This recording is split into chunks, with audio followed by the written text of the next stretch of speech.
ભાઈ બે હાથ જોડીને એવું બોલું તમામ માલધારિયાને કે જો આપણા વડીલ કદાચ થી ના જતા હોય મેળાની અંદર તો કરોડો રૂપિયાનો ઢગલો કરે, આપણી કાંકરેજ ગાય મેળાની અંદર જવી ના જોવે ને જાય તો એવું નક્કી કે આ ભરવા રબારીના બીજના નહીં જાય ને જો સમાજને મિલીને ગાયને લઈને પૈસાની લાલચ में તો એ ભરવા રબારીના બીજના ના કહેવાય ને જઈએ તો હરીમરીને બધાય આપણા વડીલ જતા હોય તો આપણે જવાય।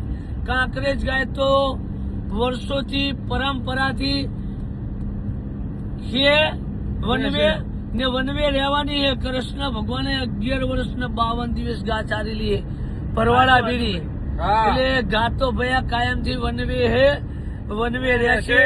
આ મેળાના બાપથી કોઈ વનવે નહીં જવાની, મેળાથી વનવે નહીં, પણ આપણે માલધારી જો કદાચ આપણો વડીલ ના જતો તો આપણે ના જવાય। મેળાને ઠેબા ઉપર રમારો ને વડીલ ને કહીએ જાઓ તો નાના માલધારિયાને હરીમરી લઈને જજો ને કઈ 80% જણાના ફોન આયા હે કે આપણા વડીલ ના જતા હોય તો આપણે મેળામાં જવાનું નહીં થતું।